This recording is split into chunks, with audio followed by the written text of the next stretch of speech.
할렐루야. 10월 25일 토요일 매일 성경 묵상입니다. 오늘 말씀은 역대하 32장 24절에서 33절의 말씀입니다. 세상사가 어떤 사람이든 다 똑같다라는 것을 오늘 말씀을 통해서 다시 한 번 더 느끼게 됩니다. 앞서서는 히스기야가 전쟁의 위기를 극복하는 그런 내용을 보았지만은 오늘 말씀에서 또다시 히스기야에게 큰 위기가 찾아옵니다. 그게 바로 그가 죽을 수밖에 없는 병이 왔다는 거죠. 그 병의 원인과 병명이 무엇인지는 정확히 알 수 없습니다. 열왕기하 20장에도 이 내용이 동일하게 기록되어 있는데 그 환부에 무화과 반죽을 해서 발라 치료했다라고만 나올 뿐이지 어떤 질병인지는 정확하게 나오지는 않습니다. 그런데 오늘 본문의 말씀엔 이 이야기에 대해서는 아주 간결하게 기록하고 넘어가 버립니다. 그게 중요한 사건이 아니어서 그런지는 모르겠습니다. 하지만 역대기의 관점을 생각해 볼 때 남유다를 옹호하는 제사장적 관점이라는 걸 생각하면 아무래도 치부는 가리고 싶은 그런 마음이 있었지 않나 그런 생각이 되어집니다. 열왕기하 20장을 보면 히스기야의 병과 병에 관련한 노골적인 그런 사건을 기록하고 있거든요. 그걸 중심으로 우리가 이야기를 나누어 보면 히스기야가 병이 들었을 때에 아모스의 아들 선지자 이사야가 찾아옵니다. 아마 그는 앞서서도 히스기야와 함께 나라를 위해서 함께 구국 기도를 했던 대선지자입니다. 그가 히스기야가 병들었다는 안타까운 소식을 들은 거죠. 그래서 이사야는 히스기야 왕을 찾아갔지만은 안타까운 소식을 전할 수밖에 없습니다. 왜냐하면 하나님의 말씀이 이사야에게 내려졌기 때문에요. 뭐라고 전하라 했느냐면 너는 집을 정리하라 네가 죽고 살지 못하리라 라는 말씀을 전하라 했거든요. 이것만 해도 은혜예요. 주변에 보면 참 집을 정리할 틈도 없이 안타깝게 갑작스럽게 돌아가시는 분들이 얼마나 많습니까? 그렇게 되면 그런 상가집에 가면 참 기가 차죠. 제가 지난 토요일에 두 군데 갈 데가 있었어요. 원래는 결혼식에 가려고 제가 아는 집사님 자제분 결혼식에 가려고 다 약속도 하고 가려고 그랬는데 갑자기 똑같은 대구에 상갓집이 생겨서 우리 집사람 그러니까 우리 제 동기 목사님의 사모고 집사람하고도 또 너무 잘 아는 절친한 그런 사이인데 사모님의 어머니가 돌아가셨어요.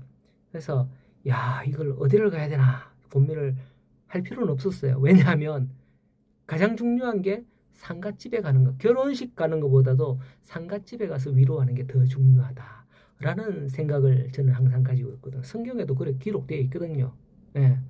잔치집에 가는 것보다도 상갓집에 가서 그들을 위로하는 게 더 유익하다고 합니다. 그렇기 때문에 저도 그렇게 상갓집에 다녀왔습니다만은 어쨌든 우리가 보면 주변에 어떤 유언을 남기거나 아니면 여러 가지 이제 죽기 전에 정리하는 그런 경우도 있잖아요. 이런 것들을 하지 못하고 갑작스럽게 돌아가시는 분들이 주위에 참 많아요. 그렇게 되면 남겨진 가족들은 큰 혼란에 빠질 수밖에 없습니다. 그렇기 때문에 이사야 선지자가 지금 전하는 이 말을 하는 것만 하더라도 히스기야가 더 이상 다른 마음을 가지지 않고 죽음을 준비하면 되겠구나 이런 생각도 들어요. 그러나 히스기야는 그 말을 듣고 어떻게 했느냐 하면 낫을 벽으로 향하여서 이렇게 벽에 대고 기도했다는 거죠. 여호와께 기도하기를 내가 진실과 전심으로 주 앞에 행하며 주께서 보시기에 선하게 행한 것을 기억하시옵소서라고 하면서 심히 통곡하면서 히스기야가 기도했다 그래요. 그러나 하나님께서는 히스기야의 기도를 들으셨어요. 히스기야에게 죽는다 했지만은 히스기야의 기도를 듣고 어떻게 했느냐? 히스기야가 그 말을 하고 이제 기도하고 이사야가 이제 히스기야에게 죽는다 이 말을 전하고 갔잖아요. 그 이사야가 성전 그 성을 떠나기도 전에 여호와의 말씀이 다시 이사야에게 임했다는 거죠. 처음에 임했을 때는 네가 죽는다 집을 정리해라 라고 전하라고 했는데 이제 히스기야가 기도하고 나서 또다시 여호와의 말씀이 이사야에게 임했어요. 네가 3일 만에 여호와의 성전에 올라가겠고 내 생명을 15년을 더할 것이다. 또 열왕기에 보면 뭐 그림자가 뒤로 15도 뭐 물러나고 뭐 이런 게 있지만은 어쨌든 그런 건 다 생략하고 여기 없으니까 15년 더 할 것이다 라고 했던 겁니다. 그런데 문제는 여기서 발생해요. 25절에 히스기야가 마음이 교만하여 그 받은 은혜를 보답하지 아니함으로 진노가 그와 유다와 예루살렘에 내리게 되었다라고 하는 겁니다. 역대기에서는 이렇게만 기록되어서 사실 이게 뭔지 히스기야의 마음이 왜 교만했지 알 수 없습니다. 하지만 열왕기에서의 내용을 보면 히스기야가 병들었다는 소식을 듣고 아수르에서 사신을 보냅니다. 아수르. 얼마 전만 해도 사내립이 중심이 되어서 막 침공을 했던 그런 나라 아닙니까? 근데 아수르가 히스기야가 병들었다는 소식을 듣고 탁 사신을 보냈는데 뭐죠 이게? 아마도 염탐의 목적이 더 있었지 않겠나 그런 생각이 들어요 개인적으로. 하지만 히스기야가 자기의 병문안을 온 사신은 뭐 잘 왔다면서 진귀한 걸 뭐 성 안에 있는 궁전에 있는 보물 창고를 열어서 다 우리는 이렇다 보여주고 자랑하고 이랬다는 거죠. 너무 들떴다는 거예요. 그러나 하나님께서는 그때 이런 말씀을 하셨습니다. 네가 사신에게 보여준 그 모든 보물이 아수르로 옮겨지게 될 것이다. 그리고 네 몸에서 낳은 자식들도 잡혀가게 됐다. 이렇게 말씀을 하는 거예요. 병이 나와서 히스기야가 자랑하고 싶어서 왕궁 보물까지 다 보여준 게 바로 하나님께서는 그가 교만했다 라고 오늘 본문에서는 표현이 된 겁니다. 그게 히스기야가 자기가 한 게 아니거든요. 하나님께서 고쳐주셨는데 대외적으로 자기가 잘나서 자기가 나았는 것처럼 그렇게 교만을 했다라는 거죠. 교만 떨었다는 거죠. 신앙심이 있던 히스기야가 왜 이렇게 됐을까요? 그것은 31절에 기록하고 있습니다. 바벨론 방백들이 히스기야에게 사신을 보내어 그 땅에서 나타난 이적을 물을 때에 하나님이 히스기야를 떠나시고 그 심중에 있는 것을 다 알고자 하사 시험하였다라고 합니다. 하나님의 영이 이처럼 잠깐이라도 떠난 인간은 이처럼 교만하게 되어 있는 겁니다.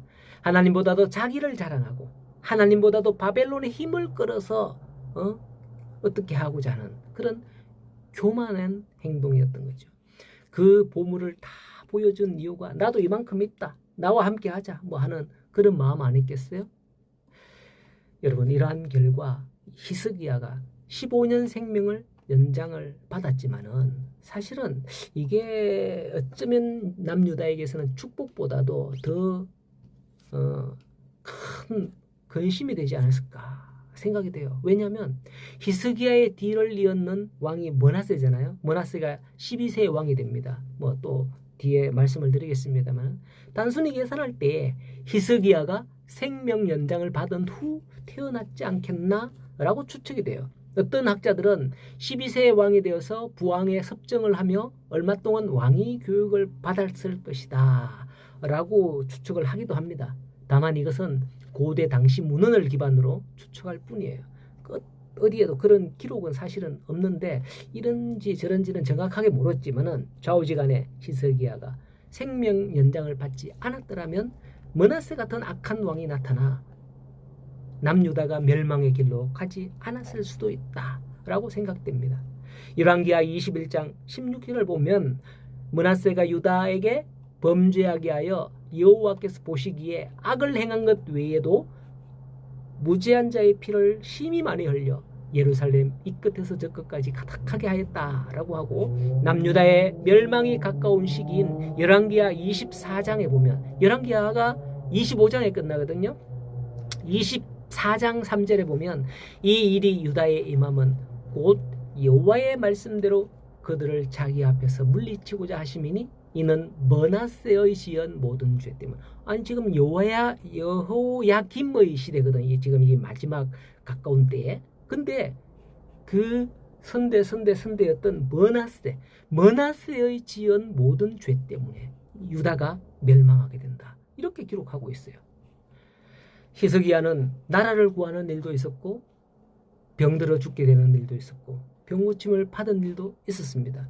누구보다도 하나님 중심으로 말씀대로 살려 했던 왕인데도 불구하고 하나님이 히스기야를 떠나 시험할 때 교만한 일이 생겼고 또 그 일로 말미암아 므낫세라는 아들이 왕이 되었고 뒤에 이와 같이 되는 거죠.